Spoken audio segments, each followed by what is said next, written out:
만약 당신이 평생 용서해야 한다고 믿었던 사람이 당신에게 상처를 준 그 사람이 아니라 당신의 무의식 속에 살고 있는 그 사람의 그림자라면 어떨까요? 진정한 치유가 현실의 어머니와의 관계를 바꾸는 것이 아니라 여전히 당신을 지배하고 있는 내면의 어머니상과의 관계를 재정립하는 것이라면요? 오늘 우리는 많은 이들이 애써 외면해온 그러나 너무나도 중요한 진실을 마주하려 합니다. 바로 어머니 원형이 당신의 정서 발달과 자아상, 그리고 자유로운 삶을 살아갈 능력에 미치는 깊고도 강력한 영향에 대해서 말입니다. 분석 심리학의 거장 칼 구스타프 융의 통찰에서 영감을 받은 이 여정은 어쩌면 조금 불편할 수 있습니다. 하지만 반드시 필요한 과정입니다. 왜냐하면 당신 내면의 이 부분을 정면으로 마주하기 전까지 진정한 치유는 언제나 손에 잡힐 듯 잡히지 않는 신기루처럼 느껴질 것이기 때문입니다. 본격적인 이야기에 앞서 잠시 시간을 내어 이 지혜로운 여정에 동참해 주시길 부탁드립니다. 이 영상에 좋아요를 누르고 채널을 구독해 주시는 것은 단순히 숫자를 늘리는 행위를 넘어 더 많은 분들이 자신의 내면을 들여다볼 기회를 만드는 선한 영향력의 시작입니다.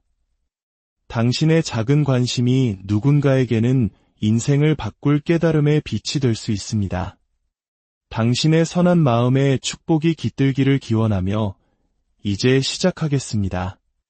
칼 융은 어머니 콤플렉스라는 용어를 통해 우리가 어린 시절 어머니라는 존재를 중심으로 형성하는 깊은 무의식적 패턴을 설명했습니다. 이 패턴들은 우리가 성인이 된 후에도 오랫동안 지속되며 우리의 반응, 기대, 그리고 감정적인 행동 방식을 조종합니다. 여기서 중요한 것은 어머니 컴플렉스가 실제 어머니를 비난하기 위한 개념이 아니라는 점입니다. 이것은 어머니라는 존재가 남긴 심리적 각인이 어떻게 당신의 내면 세계에 남아 계속해서 영향을 미치는지를 이해하려는 시도입니다. 이 각인은 종종 논리적으로 설명할 수 없는 방식으로 우리의 감정 반응을 형성합니다. 예를 들어 누군가의 사소한 비판에도 마음이 무너져 내리거나 의심 없이 사랑을 받아들이지 못하거나 혹은 다른 사람의 인정을 받기 위해 필사적으로 매달리는 자신의 모습을 발견할지도 모릅니다. 이것들은 단순한 성격적 결함이 아닙니다. 당신의 신경계가 안전이 무엇인지를 처음 배우던 아주 어린 시절에 쓰여진 내면의 오래된 각본이 만들어내는 증상들입니다. 설령 당신의 어머니가 물리적으로 항상 곁에 있었다 할지라도 그분이 남긴 정서적 울림은 혼란스럽거나 심지어 고통스러울 수 있습니다. 어쩌면 그분의 사랑은 어떤 조건을 충족해야만 주어지는 것처럼 느껴졌을지도 모릅니다. 혹은 당신이 감당할 수 있는 것보다 더 많은 것을 기대했을 수도 있습니다. 어쩌면 어머니 스스로의 힘겨운 삶에 너무 지쳐 당신의 감정을 보듬어줄 공간이 없었을지도 모릅니다. 특히 우리 한국인들에게 어머니라는 존재는 참으로 특별합니다. 전쟁의 폐허와 가난 속에서 자식들을 위해 모든 것을 희생했던 위대한 세대를 기억하기에 어머니의 사랑을 의심하는 것은 마치 배신처럼 느껴질 수 있습니다. 하지만 그 위대한 사랑과 희생 이면에 우리도 모르는 사이 깊은 그림자가 드리워질 수 있음을 인정해야 합니다. 이런 경험들은 단순히 상처를 남기는 데 그치지 않고 당신이 스스로를 어떤 사람이라고 믿게 되는지에 대한 근본적인 정보를 형성합니다. 기억하십시오. 당신은 지금 현실의 어머니와 싸우고 있는 것이 아닙니다. 당신은 당신의 두려움과 습관 속에서 여전히 속삭이고 있는 물려받은 내면의 목소리와 싸우고 있는 것입니다. 이 사실을 인지하는 것, 그것이 해방을 향한 첫걸음입니다. 하지만 인지만으로는 충분하지 않습니다. 우리는 그 이면에서 작동하는 거대한 심리적 기제, 바로 원형 그 자체를 들여다보아야 합니다. 융의 심리학에서 원형이란 특정 인물이 아니라 시간과 문화를 초월하여 보편적으로 나타나는 경험과 감정의 근본적인 패턴을 의미합니다. 그리고 어머니 원형은 그중 가장 강력한 힘을 지닌 것 중 하나입니다. 가장 긍정적인 모습일 때 이 원형은 양육, 안전, 그리고 생명의 근원을 상징합니다. 하지만 이 원형이 제대로 통합되지 않거나 왜곡될 경우 통제, 버림받을 것에 대한 두려움, 혹은 병적인 의존성이라는 감옥이 될 수 있습니다. 우리 내면의 어머니는 항상 자비롭지만은 않습니다.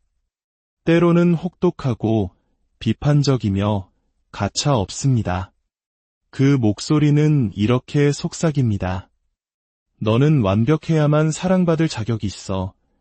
다른 사람에게 인정받으려면 너 자신을 희생해야 해. 그 목소리는 당신의 필요는 너무 과하고 당신의 경계는 이기적이며 당신의 야망은 위험하다고 끊임없이 말합니다. 비록 이 목소리가 실제 어머니의 말투나 단어를 빌려올지라도 그것은 이제 당신 안에 살고 있습니다. 더 나쁜 것은 우리가 이 원형을 성인이 된 후의 인간관계, 특히 연인관계에 그대로 가져간다는 사실입니다. 우리는 파트너가 나를 구원해주기를, 나를 부모처럼 돌봐주기를, 그들이 만들지도 않은 내 어린 시절의 상처를 치유해주기를 무의식적으로 기대합니다. 그리고 그들이 이 보이지 않는 기준을 충족시키지 못할 때 우리는 또다시 버림받았다고 느끼며 깊은 절망에 빠집니다. 하지만 당신을 버린 것은 그들이 아닙니다. 그것은 바로 당신의 내면에 있는 어머니 원형이 채워지지 않은 어린 시절의 욕구를 상대방에게 투사하고 있는 것입니다. 이 끝없는 악순환을 멈추기 위해서는 먼저 이 원형의 존재를 명확히 인식하고 그것과 자신을 분리해야 합니다. 당신의 행동이 이 내면화된 어머니상에 의해 조종당하고 있는 순간을 알아차려야 합니다. 그것이 바로 신화에 지배당하는 삶을 멈추고 당신만의 새로운 이야기를 써 내려가기 시작하는 방법입니다. 하지만 당신이 내면의 이야기를 다시 쓰려고 노력하는 순간에도 또 다른 보이지 않는 힘이 당신의 발목을 조용히 붙잡습니다. 이제 그 힘에 대해 탐험해 보겠습니다. 가족 세움 치료의 창시자 버트 헬링거가 제시한 보이지 않는 충성심이라는 개념은 가장 깊은 심리적 족쇄 중 하나를 드러냅니다. 그것은 바로 부모가 겪었던 고통의 한계를 넘어 내가 치유되고 행복해지는 것이 곧 부모에 대한 배신이라는 깊은 믿음입니다. 당신 내면 깊은 곳에는 어머니가 짊어진 삶의 무게를 혼자 감당하게 하지 않기 위해 그 짐을 함께 짊어지기로 한 무의식적인 합에 스스로 선택한 적 없는 조용한 맹세가 존재할 수 있습니다. 특히 효라는 가치를 중요하게 여기는 우리 문화권에서는 부모님의 고통을 외면하고 나만 행복해지는 것에 대한 무의식적 죄책감이 더욱 클 수 있습니다. 이 충성심은 자기 파괴라는 형태로 나타납니다. 성공이 코앞에 있을 때 어이없는 실수를 저지르고 관계가 안전하게 느껴지기 시작할 때 상대를 밀어내며 자신의 진정한 욕망이 너무 과분하게 느껴져 스스로 억누릅니다. 이것들은 결코 우연이 아닙니다. 이것은 어머니의 감정적 경험을 뛰어넘는 것이 곧 어머니의 사랑을 잃거나 혹은 어머니 자체를 잃을 위험을 감수하는 것이라고 배웠던 한 아이의 메아리입니다. 심지어 당신은 어머니와의 연결감을 느끼기 위해 그분의 고통을 그대로 모방하고 있는 자신을 발견할지도 모릅니다. 어머니가 외로우셨다면 당신도 고립을 자처합니다. 어머니의 목소리가 억압당했다면 당신도 말하기를 주저합니다. 이 무의식적인 거울 반응은 마치 끈끈한 유대감처럼 느껴지지만 진실은 정서적 정체 상태일 뿐입니다. 어머니의 고통은 당신이 복제해야 할 유산이 아닙니다. 그리고 당신의 삶은 어머니의 못다 이룬 꿈을 대신 이뤄주는 구원서사가 아닙니다. 여기서의 치유는 반항이 아니라 재정렬입니다. 그것은 이렇게 말할 용기를 내는 것입니다. 어머니, 저는 어머니의 삶을 존중합니다. 하지만 더 이상 어머니의 고통에 머무르는 방식이 아니라 제 삶을 통해 더 높이 날아오르는 방식으로 어머니를 기리겠습니다. 어머니의 상처를 되풀이하는 것이 아니라 내 안에서 그 상처를 치유함으로써 어머니를 사랑하겠습니다. 이 패턴을 깨뜨리는 가장 강력한 단계는 바로 스스로를 다시 양육하는 것, 즉 내면의 부모 되기입니다. 이것은 당신이 어린 시절 꾸준히 받지 못했을지도 모르는 보살핌, 지침, 그리고 연민을 스스로에게 주는 법을 배우는 것을 의미합니다. 당신의 내면 아이가 그토록 필요로 했던 바로 그 어머니가 되어주는 것입니다. 그것은 먼저 들어주는 것에서 시작됩니다. 슬픔이 밀려올 때 애써 외면하지 마십시오. 두려움이 나타날 때 억누르지 마십시오. 감당하기 벅찰 때 약하다고 스스로를 채찍질하지 마십시오. 대신 조용히 스스로에게 물어보십시오. 지금 나에게 무엇이 필요하지? 사랑이 많은 어머니라면 이 순간 나에게 뭐라고 말해줄까? 이러한 형태의 내면 양육은 결코 무르지 않습니다. 오히려 고도의 훈련이 필요합니다. 당신이 과거와 똑같은 역학을 반복하고 있을 때, 내면의 비판과 목소리가 점점 커질 때, 혹은 평화를 유지하기 위해 당신의 경계선이 무너지고 있을 때를 알아차리는 예리한 관찰력이 필요합니다. 당신은 스스로의 양육자이자 동시에 보호자가 되어야 합니다. 당신의 감정을 온전히 인정해주되 또한 진실로서 스스로를 이끌어야 합니다. 실패의 순간에도 수치심에 빠지지 않고 스스로를 다독여 주어야 합니다. 죄책감 없이 휴식을 허락하고 타인의 허락 없이 스스로의 성취를 축하해 주어야 합니다. 이것이 바로 자기 가치감의 재탄생입니다. 만약 이 모든 것이 어색하게 느껴진다면 그것은 당신이 누구에게도 배워본 적 없는 일을 하고 있기 때문입니다. 하지만 연습을 거듭할수록 이 내면의 관계는 다른 모든 관계의 튼튼한 기초가 되어줄 것입니다. 이 공간으로부터 당신은 마침내 다른 사람에게 어머니 원형을 투사하는 것을 멈추고 그들을 동등한 존재로 만날 수 있게 됩니다. 그리고 이것이 우리를 최종적인 변화로 이끌 것입니다. 패턴을 깨뜨린다는 것은 과거를 지우는 것을 의미하지 않습니다. 그것은 더 이상 과거가 당신을 정의하도록 내버려두지 않겠다고 선택하는 것입니다. 당신은 평생 원했던 사과를 받지 못할 수도 있습니다. 그토록 갈망했던 따뜻한 어머니의 존재를 결코 경험하지 못할 수도 있습니다. 하지만 그것은 더 이상 중요하지 않습니다.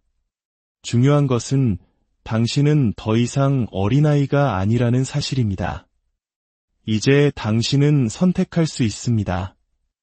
상처 입은 버전의 자신과 더 이상 동일시하지 않기를 선택할 수 있습니다.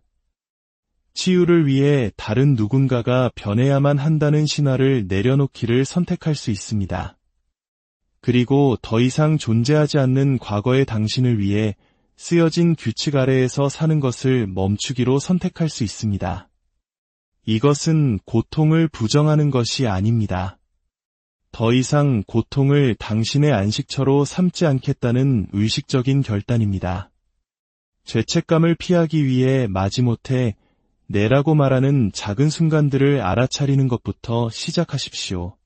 질투를 피하기 위해 스스로를 움츠릴 때 이 공간을 차지하는 것에 대해 미안해할 때를 포착하십시오. 이것들이 바로 입구입니다. 이것들이 바로 내면의 어머니 목소리가 남긴 메아리입니다. 그 목소리에 질문을 던지십시오. 누가 나에게 이것을 가르쳤는가? 그리고 나는 이것을 더 이상 짊어지고 싶은가? 바로 이 지점에서 정서적 성인기가 시작됩니다. 당신이 습관에 따라 행동하는 것을 멈추고 의도를 가지고 행동하기 시작할 때 당신의 상처가 아닌 당신의 가치관이 삶의 길을 이끌도록 할 때 스스로가 낡은 패턴에 빠져 있음을 알아차렸을 때 잠시 멈추고 숨을 고르고 그리고 다시 선택하십시오. 이것이 실생활에서 패턴을 끝내는 모습입니다. 한 번의 극적인 순간이 아니라 수천 번의 작고 용기 있는 혁명입니다. 이것은 단지 고통을 멈추는 것에 관한 이야기가 아닙니다. 이것은 새로운 무언가를 위한 공간을 여는 것에 관한 이야기입니다. 허락이 필요 없는 기쁨, 증명이 필요 없는 자기가치, 당신의 존엄성을 희생시키지 않아도 되는 사랑, 당신을 무너뜨렸던 것에 대한 충성을 멈출 때 당신이 되찾게 되는 것들입니다. 당신의 성숙한 자아가 말하게 하십시오. 당신의 명료함이 물려받은 수치심보다 더 큰 목소리를 내게 하십시오. 당신의 경계선이 당신을 가두는 벽이 아니라 당신을 안전하게 지켜주는 집이 되게 하십시오. 왜냐하면 이것이 바로 자유로워진다는 것의 진정한 의미이기 때문입니다. 고통의 부재가 아니라 힘의 존재, 더 이상 기다리지 않고 마침내 자기 자신을 선택하는 것으로부터 오는 힘. 당신은 치유를 위해 어머니와의 관계를 끊을 필요는 없습니다. 하지만 당신의 정신 안에서 그분의 자리를 재정의할 필요는 있습니다. 그분이 다르게 행동해 주기를 기다리는 것을 멈추십시오. 대신 당신 자신을 위해 다르게 행동하기 시작하십시오.